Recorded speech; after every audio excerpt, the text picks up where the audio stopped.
Olá, a gente está começando mais um Cipocast, o seu canal de desenvolvimento pessoal. E hoje nós trouxemos uma convidada bastante especial, Marcela Vanazzi, a doutora Marcela, né, que é médica, oftalmologista, teve toda uma história de sucesso. E o curioso da história de Marcela, que pode estar servindo como fator de desenvolvimento aqui, é porque ela foi uma das pioneiras quando o Exame Nacional do Ensino Médio, ENEM, iniciou o processo de oferecer bolsa para estudantes do ensino médio. E Marcela, logo nas primeiras oportunidades, pôde agarrar essa oportunidade e conseguiu trazer sua trajetória de sucesso. E aí, Marcela, tudo bom? Tudo bem, Sidney, bom dia. Bom dia a todos os ouvintes aqui, né, que estão assistindo esse podcast. É um prazer imenso estar aqui hoje com você. O prazer é nosso. Eu fiquei muito feliz com o convite. É um desafio para mim, porque é a primeira vez que eu participo de um podcast, sou convidada, e é uma honra mesmo estar aqui hoje. É uma honra para a gente também, né? A gente teve essa abertura com uma convidada tão especial como você. Ainda mais que a gente tem essa história juntos, né? Como você falou, a gente foi criada na mesma cidade, estudamos junto, ensino médio, compartilhamos muita coisa ali, naquele momento decisivo da nossa vida, de escolher a nossa profissão. Então, a gente tem essa história junto e hoje está aqui, ver que você é um profissional também super reconhecido e valorizado na sua área da educação. Muito obrigado. É assim, Marcela, porque a gente que é da mesma geração, sua história ela foi muito inspiradora para todos nós lá, né, daquela mesma geração, e sempre tinha como referência, principalmente a gente que estava na área da educação. Aí por isso como a gente está na área do ensino médio da educação, uma trajetória que a gente sabe que chama bastante atenção, porque foi inspirador para a gente, né, e a gente sempre usa como referência. Mas enfim, conta um pouco aqui para a gente, para nossa audiência, que acredito que todo mundo está muito curioso para saber, né, como foi sua história, como foi seu projeto. Como eu nasci em Bacabal, interior do Maranhão, ali pertinho da nossa cidade, Olho d'Água das Cunhães. Tenho muito orgulho das minhas raízes, da minha origem, né, nordestina. E daí vem a herança assim, de muita luta, garra e de correr atrás dos seus sonhos. E ali eu sempre me percebi naquele, né, local e sentia que faltava algo, que eu podia buscar mais, que podia ir além. Então, tive esse insight, assim, não, eu quero sair daqui, eu quero estudar fora, eu quero ter uma profissão, quero ter minha independência financeira e ajudar a minha família. Então, isso foi um objetivo de vida desde muito pequena. E aí, a escolha pela medicina foram outras, assim, questões que aconteceram. Meu pai ficou doente, teve uma doença chamada hanseníase, que infelizmente até hoje assim, é uma doença bíblica, né, que a gente chama, que tem desde a época de Jesus Cristo e até hoje Ele chamava de lepra, né? Exatamente. Assim, antigamente tinha muito esse preconceito em relação às doenças. Foi teu primeiro insight, não foi, Marcelo? Foi exatamente isso. Foi quando meu pai teve essa doença e foi uma doença muito estigmatizante, né, como você falou.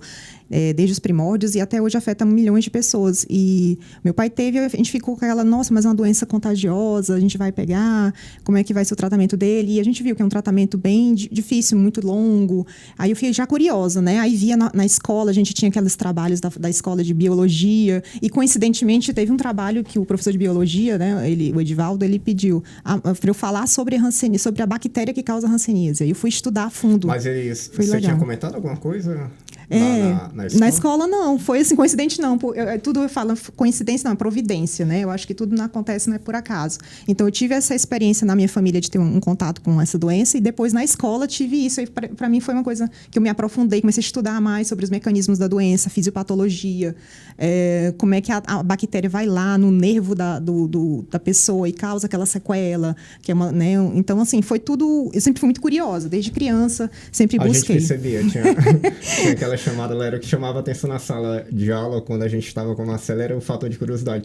E aí, assim, o legal é que contagiava toda a sala, e é muito bom quando você está estudando com uma pessoa assim, porque você aprende mais.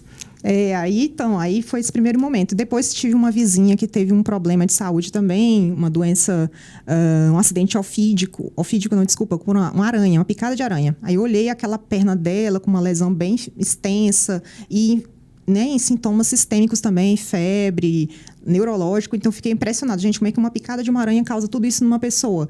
Aí ali nossa, eu queria entender como é que acontece isso. Aí a curiosidade, aquilo tudo. E querer saber para poder ajudar as pessoas, entender para melhorar a vida das pessoas. Então, o cuidado, né? Então, me inspirou. O curioso da história que você está botando aqui pra gente é porque quando a gente vai avaliar sempre os profissionais, eles têm esse insight porque tem um contato direto, alguma experiência que ele viveu, alguma coisa. E é legal porque quando você traz isso aqui pra gente, a gente sabe que muita gente se conecta. Sim, com certeza. Então, assim, se você tem essa, né, você sente que tem um dom ou que tem uma necessidade, uma vontade de fazer, né, uma atividade, você tentar estudar, entender melhor isso em você, né, se procurar o autoconhecimento para poder descobrir o que você quer realmente fazer. Então, eu tive essas experiências e, assim, foi tudo se encaixando. Parece, assim, que foi, assim, Deus foi conduzindo cada passo e até chegar a conseguir realmente, de fato. Mas até chegar entre digamos, os insights que eu tive e realmente, efetivamente, fazer medicina, teve um longo caminho aí que eu percorri, né, e fui sempre conduzida, né, por Deus e por pessoas, anjos que apareceram no meu caminho também. Que show, Marcela. E aí, assim, como foi o desafio? Soube do Enem, primeiro Enem, porque naquela época o Enem era algo místico, né? Era novidade para todo mundo. E aí, como foi esse primeiro contato que você teve lá com o Exame Nacional de Ensino Médio? E como você soube? Porque, de certa forma, até confesso, lá na sala que estava junto com a gente, praticamente ninguém sabia. E Marcela trouxe essa novidade também e todo mundo ficou surpreso. Foi mesmo. Então, quando se lembra, né? Na nossa época, nós somos da geração millennium, né? Tudo mais difícil na nossa época. Sim, não tinha internet, não tinha...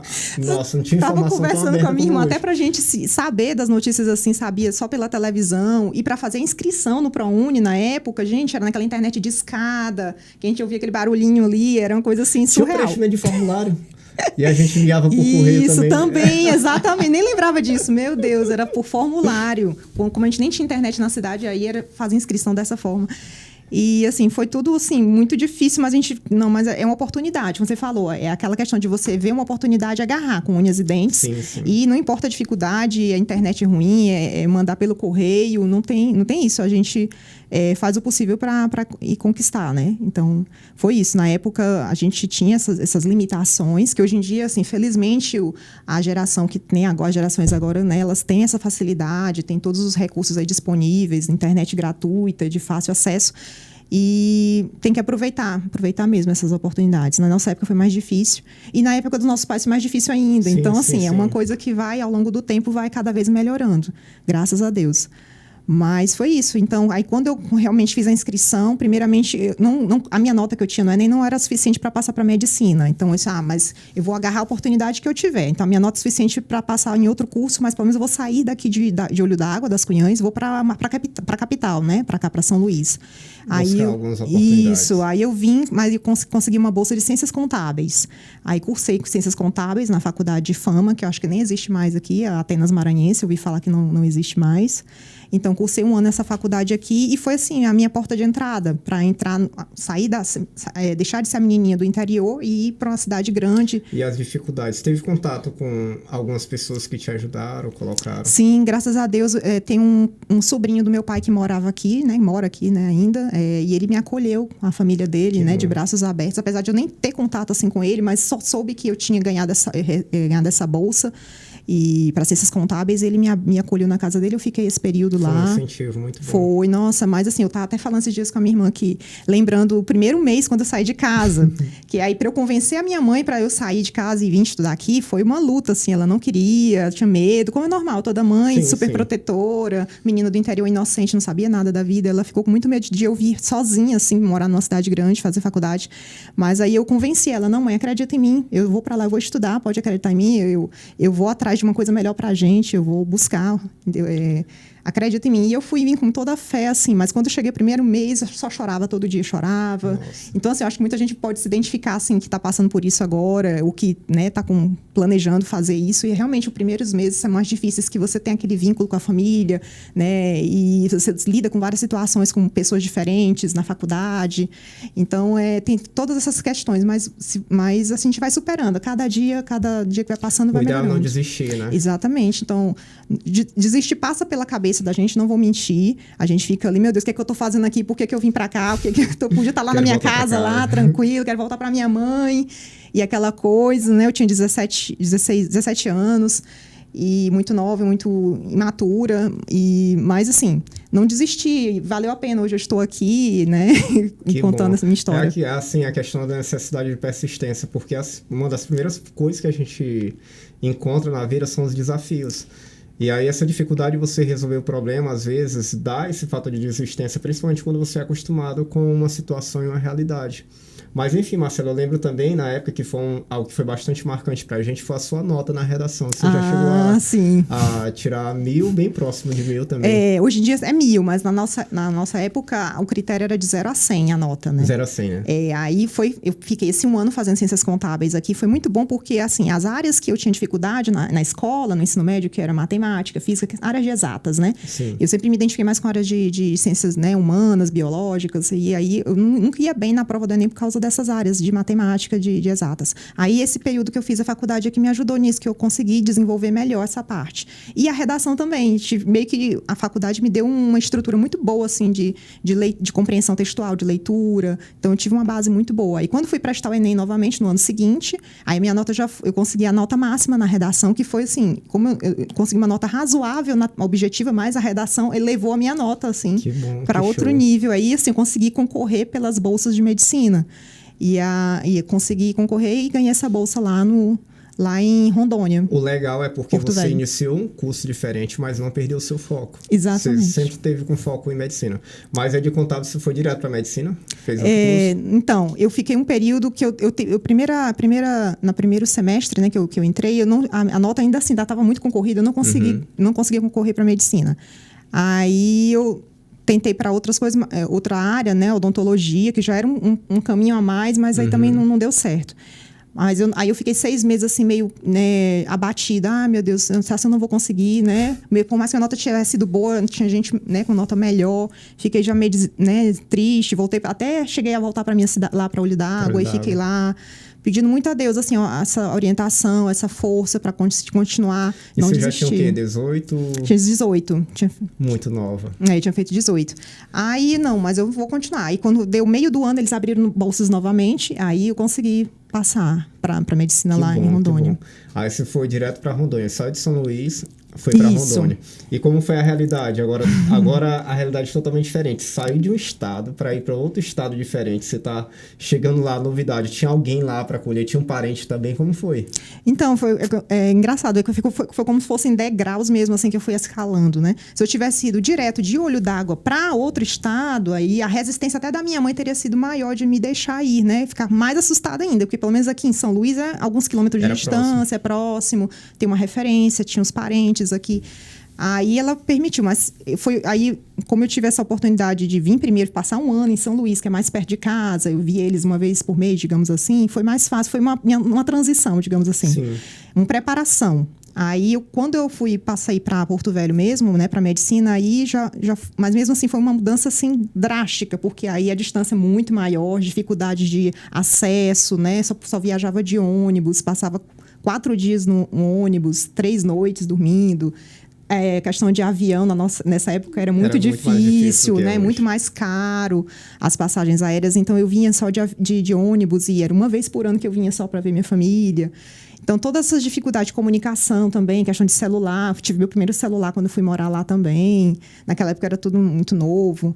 E a internet também não tinha em casa. Acho que muito tempo depois que meu irmão me ajudou, que ele conseguiu passar no concurso, né, junto com você na época, ele conseguiu ter uma renda, ele me ajudou, comprou um notebook para mim, colocou a internet lá na casa, no apartamento que eu morava.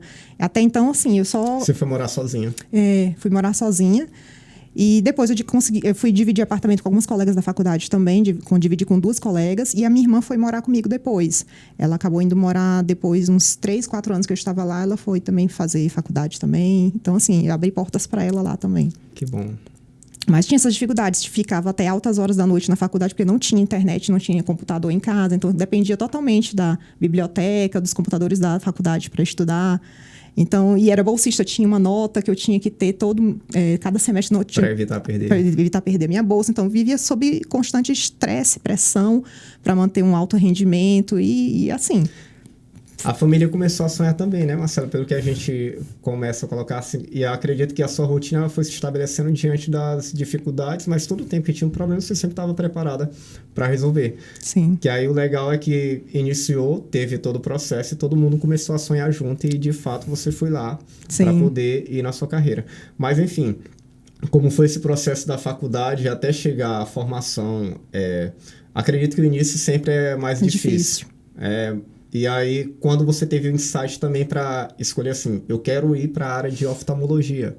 Sim, aí eu terminei a faculdade faz tempo, foi 2012, né? Eu fui para Rondônia em 2006, terminei a faculdade em 2012.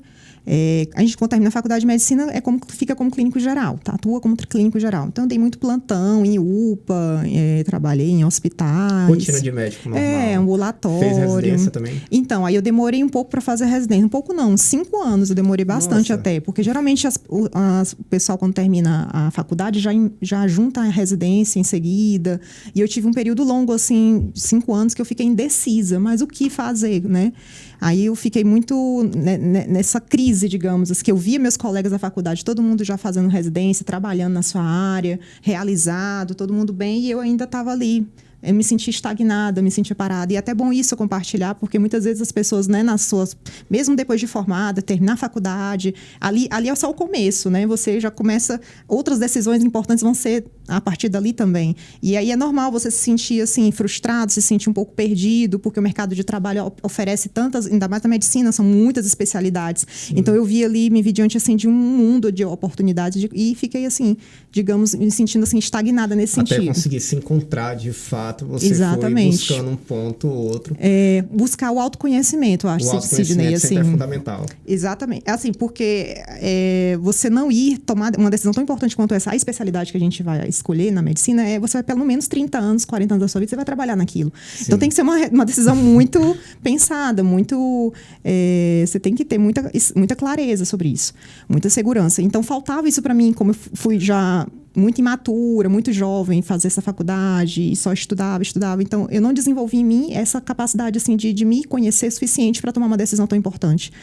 E aí fui um longo percurso, né, para conseguir me encontrar e realmente ver, mas o que eu quero? Eu quero qualidade de vida, porque dependendo da especialidade, tem especialidade que exige mais de você, mais dedicação, tempo integral, dá plantão. Eu fui discriminando as coisas, né, excluindo umas áreas e outras, até chegar na oftalmologia que na faculdade eu nunca imaginava que eu ia fazer. Sim. Porque é uma área muito específica. É uma outra medicina, a gente fala assim, porque a gente na faculdade não tem pouco contato. Então, é mais durante a residência médica mesmo que a gente consegue aprender e é um outro mundo, assim, da medicina. É muito legal. Você coloca pontos aqui de maturidade, mas o que a gente percebe nas suas tomadas de decisões é que você foi muito forte e corajosa. Você fez muita coisa que, de fato, muita gente não teria coragem de ter feito. Por isso que é um ponto de atração em relação à história que a gente está trazendo aqui. E parabéns, Marcela, parabéns, porque, assim, você teve todo o tempo a sua família apoiando, você nunca... fraquejou. Sim. Diante de qualquer situação, problema que você teve, e eu acredito que isso vai ser muito inspirador para a galera que vai estar acompanhando esse conteúdo aqui com a gente. Mas, enfim, Marcela, escolheu a especialização de oftalmologia, começou a trabalhar com o pessoal, teve algum fator marcante em relação à sua escolha de oftalmologia, e além dessa escolha, teve alguma área de atuação da qual você sentiu muito orgulho de estar ali, de estar inserido naquele meio, que você teve uma contribuição social muito maior em relação às pessoas que você via de fato que necessitava do seu trabalho, do seu serviço? Conta aqui um pouco pra gente. Então, como eu comentei com você agora há pouco, na faculdade eu tive uma experiência de atender comunidades ribeirinhas, porque como eu fiz faculdade lá na região norte, né, em Porto Velho, a gente tinha muitos projetos de pesquisa que os professores desenvolviam, eram voltados para atendimento dessas comunidades. E tinha uma doença chamada mansonelose, que aqui o pessoal a gente nem conhece, né? Que eu não conheço, não conhecia. A primeira vez que eu ouvi falar foi hoje. É bem da Amazônia mesmo, uma doença ali que os ribeirinhos têm, eles são portadores desse protozoário, e ele fica alojado no olho do paciente, né? Fica ali dentro, dá até para ver ele lá dentro, é bem interessante. Só que ele não causa sintomas, não causa inflamação no olho, nem outro sintoma conhecido. Então, o objetivo da pesquisa era entender isso, a fazer exames nessas pessoas e descobrir se tinha algum outro sintoma relacionado a Mas essa a longo doença. prazo, essa doença causa alguma situação grave? Não, a princípio apenas alterações assim, sintomas mais leves. Alguns pacientes relatam alguma febre, mialgia, dor no corpo. O tratamento é a retirada do protozoário. Não, no caso não existe uma cirurgia que tira porque ele fica ali inócuo, né? Então ele não causa mal. Então, às vezes uma cirurgia para tentar tirá-lo vai causar mais mal para o paciente. Então ele é apenas portador, mas não faz mal para ele nem para outras pessoas. Então a gente geralmente faz mais observação mesmo, acompanhamento. Mas aí, nessa época, foram 2 oftalmologistas, também professores da faculdade, acompanhar esse projeto.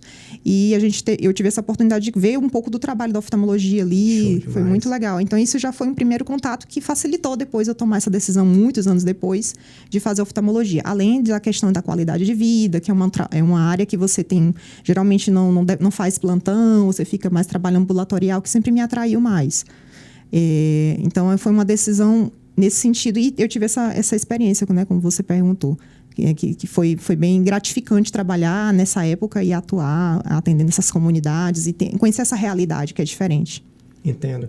Em relação à questão de inovações tecnológicas, o que é que o ramo da oftalmologia está oferecendo aqui? Queria que até que você trouxesse alguma coisa, alguma novidade aqui para a galera, porque... no dia a dia, né, principalmente às vezes a gente que é leigo, né, eu sou totalmente leigo em relação a essa área. Tem muitas situações, muitos problemas que acontecem com a gente, familiares, alguém próximo, e às vezes tem inovações e tratamentos que a gente não conhece. O que você poderia trazer hoje aqui para a nossa audiência, que seria essencial que a galera conhecesse, que você sabe que é importante trazer como conteúdo aqui para compartilhar? Assim, dentro da nossa realidade aqui, você tinha perguntado, assim... a nível mundial, tem muita coisa que infelizmente ainda não chegou, que ainda está em estudos, assim. Mas dentro da nossa realidade aqui, que a gente tem, que não é também tão inovador, porque já faz anos que já existem algumas pesquisas sobre isso, mas que eu acho que muitas pessoas não sabem, que existe um colírio, né? Um colírio de atropina, que é um colírio que a gente indica para algumas crianças, adolescentes, que têm progressão de miopia. Tem um grau de miopia. E esse grau vai aumentando muito acelerado, ainda mais agora na pandemia. Então, na pandemia, com esse isolamento social, as crianças teve um boom, assim, da miopia. Então, esse tipo de grau, as crianças desenvolveram muito devido ao uso excessivo de eletrônicos. Então, as crianças que passam o dia todo nas telas, né? O computador, celular, tablet. Então, várias horas por dia. Teria uma relação com a luz azul, que o pessoal sempre fala? Não. A luz azul, ela já não tem... ela não tem esse fator nocivo em relação também a causar o grau da miopia. Sim. É mais relacionado mesmo ao uso da visão de perto. Certo. O foco de perto, exatamente. Então, esse uso de foco de perto exacerbado fez com que essas crianças desenvolvessem... Algumas que nem teriam miopia desenvolveram por causa disso. E outras as que já tinham aumentaram muito o grau. Então, existe esse colírio que a gente pode prescrever para essas crianças, adolescentes, para que ele consiga controlar esse grau, para ele não aumentar tão rápido, né? E às vezes... porque o alto grau da miopia ele pode trazer várias doenças no futuro para a pessoa. Então, desde glaucoma, um risco maior de glaucoma, catarata, descolamento de retina. Então, assim, é uma coisa que a gente vai prevenir outras doenças, né? Outras doenças oculares com esse tratamento. Então, é uma coisa bem assim... da nossa realidade, que é bem possível. É novidade. E a gente fica até interessado em saber e conhecer um pouco mais. Depois a gente vai buscar. Quem tem filhos, né, e conhece alguém na família que tem, é importante. As crianças, elas têm que fazer uma avaliação. A minha área, eu sou oftalmologista, mas eu fiz uma especialização em Belo Horizonte, em estrabismo e neurooftalmologia também, mas eu tive muito contato com o atendimento de oftalmopediatria, com crianças. E aí a gente vê essa necessidade das crianças fazerem umas avaliações periódicas, porque pode evitar problemas futuros, até de deficiência visual mesmo. Então, tem que fazer uma avaliação sempre. É importante. E a nível mundial, Marcela, traga uma curiosidade aqui pra gente. Bem legal. A nível mundial, eu estava falando para você sobre o transplante de córnea artificial, né, que foi feito em Israel há 2 anos, em 2021, que é uma super inovação, que pode, no futuro, foi bem sucedido esse primeiro transplante. Um paciente tinha uma doença na córnea, né? E aí uma cirurgia, eles falam até que tecnicamente bem simples, e teve uma boa evolução. E isso, no futuro, para ajudar muitos pacientes que estão na fila, né, de transplante de córnea, vários anos esperando para poder, né, enxergar. E aí, se tiver essa possibilidade, vai ajudar bastante Quando muitas a gente pessoas. recebe essas informações, a gente já fica curioso, porque sabe que atualmente está tudo muito rápido. Sim. Então, se existiu, se tem alguma pesquisa sobre, a gente já fica com a esperança de não demorar muito tempo e já está à nossa disposição. Eu falei para você também sobre o colírio para presbiopia. A presbiopia é quando a pessoa fica, a partir dos 39 e 40 anos, a gente começa a ter uma perda natural, assim, do foco de perto. Então, a gente tem um músculozinho, né, dentro do olho, chamado músculo ciliar, que ele controla a acomodação do olho, né, que é essa capacidade de fazer esse zoom para perto. E com o tempo a gente vai perdendo essa função. E aí tem um colírio, né, que foi aprovado agora nos Estados Unidos, né, pelo FDA, que ele tem um efeito de duração de 6 horas, você aplica e consegue ter uma visão boa de perto, não precisa usar óculos, né, nesse caso, e você fica 6 horas enxergando bem de perto e não afeta a visão de longe. Então, uma coisa muito boa. E muitos pacientes que eu atendo perguntam, doutora, mas não tem outra coisa, que eu não quero usar óculos, não tem outra opção?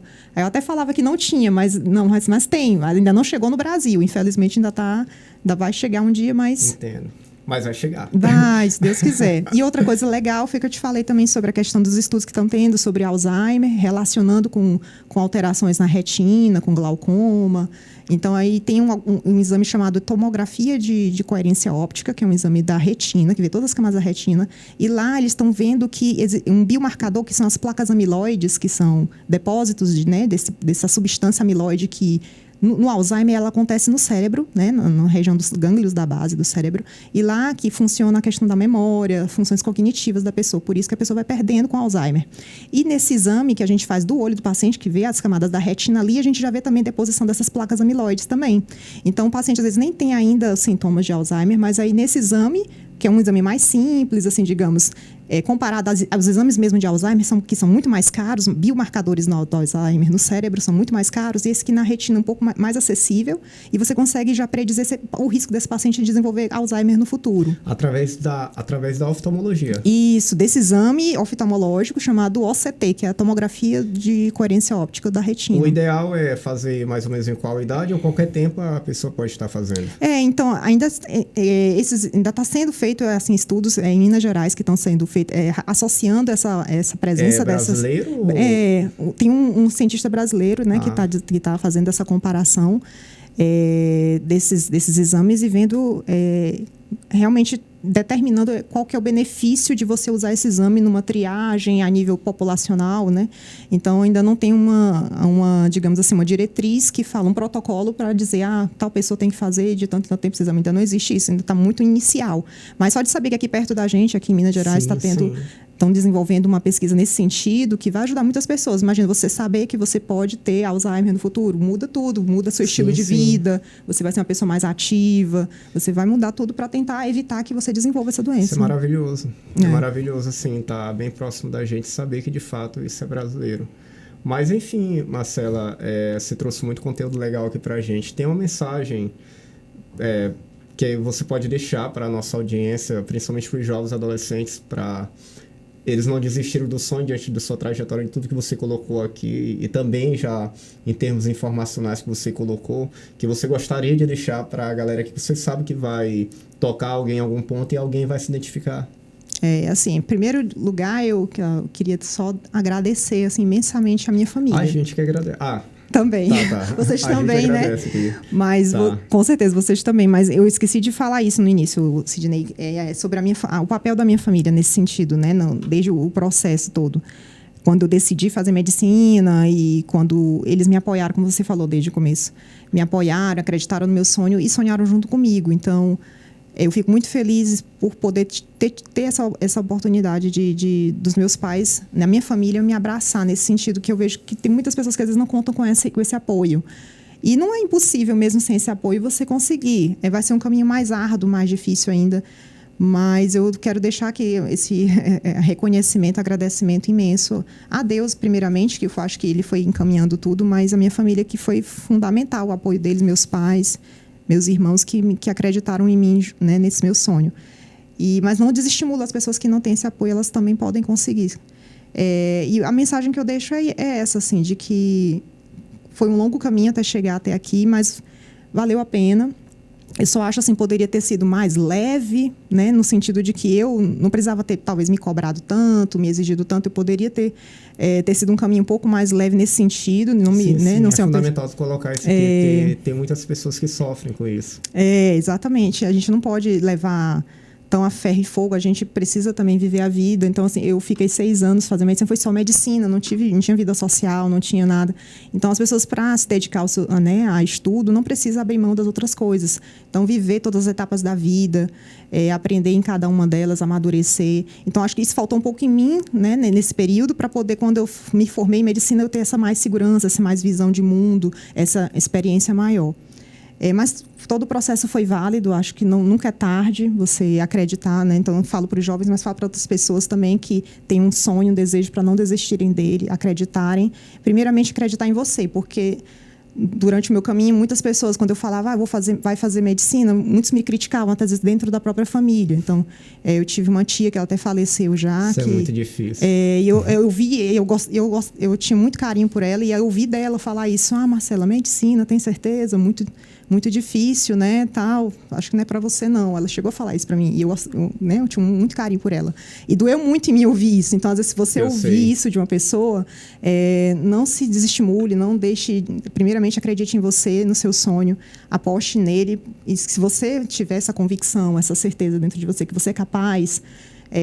que o mundo é seu, você vai abraçar as dificuldades, vai abraçar tudo, mas você não vai desistir, nada vai te impedir. Então, essa é a mensagem principal que eu deixo para as pessoas. E se você puder contar com a ajuda e deixar um caminho mais leve possível também, faça isso. Eu até complemento um pouco a tua mensagem em relação à questão da tua tia. Uma das coisas que eu sempre passo para os adolescentes e jovens que eu tenho contato, quando se trata de acreditar nos sonhos, é você avaliar a pessoa que está falando alguma coisa, dando algum recado. Primeiro ponto, aquela pessoa traçou o caminho, que autoridade ela tem para falar aquilo ali? Uhum. Então, na minha visão, na minha opinião, eu acredito que a pessoa só tem autoridade ou propriedade para falar alguma coisa ou te desestimular de alguma forma, se ele também tiver traçado a mesma rota. Ali no caso, eu acredito que sua tia não era médica. Não era médica, então ela não conhecia como era a realidade. Sim. E é uma das coisas que eu fico muito... que eu falo muito para os meninos, adolescentes que são meus alunos, é justamente isso. Por exemplo, às vezes seu pai, seus familiares, quem está próximo, não tem a possibilidade de te orientar dessa forma, justamente por eles não terem passado por essa realidade, ter vivido essa realidade. Por isso que é importante sempre você estar buscando contatos com alguém que já conseguiu chegar no mesmo sonho que você está almejando. Não estou falando aqui para ninguém honrar ou deixar de honrar pai e mãe, sim, né, gente? Mas buscar uma informação mais especializada. De uma fonte mais segura, uma fonte mais especializada. Isso exatamente. É importante. É o que a gente mesmo fala sempre aqui nessa área de desenvolvimento pessoal sobre network, né? As Sim. pessoas do qual você vai se conectar para poder construir a sua área profissional. Mas enfim, Marcela, foi um prazer estar aqui com você. A gente agradece você ter aceitado o convite de pronto quando você falou que vinha aqui para o Maranhão. E a gente, com esse projeto aqui do Simplecast, já maravilhou com a sua presença. Eu sei que hoje trouxe muito conteúdo, muita coisa legal para os nossos jovens e adolescentes que irão se identificar com uma história, trajetória parecida com a sua. Parabéns, tá? E muito obrigado por ter vindo. Obrigada, assim, eu fico muito feliz de ser uma inspiração, como você falou, né? Nós sermos inspiração para esses jovens que estão aí, tanto da nossa cidade quanto do Maranhão como um todo, que vem de uma cidade pequena e ouve muito não. E histórias parecidas. Histórias parecidas e a gente se identifica. E é sobre isso, é sobre acreditar, é sobre lutar e não desistir. Sim, com certeza. A gente sabe que isso é importante, a gente está transparecendo. Muito obrigada pelo convite, agradeço você e toda a equipe que está aqui. Como falei, um prazer imenso mesmo e sempre que quiser pode chamar, que se eu estiver por aqui eu vou... É bom saber disso aí que a gente já vai preparando. E agora é o agradecimento que eu fiz naquela hora, né? A gente que agradece, tá, Marcela? Tá. Muito obrigado mesmo. Mas enfim, encerramos o nosso segundo episódio de 2023 do Simplecast. É um prazer estar com vocês, gente, e até a próxima.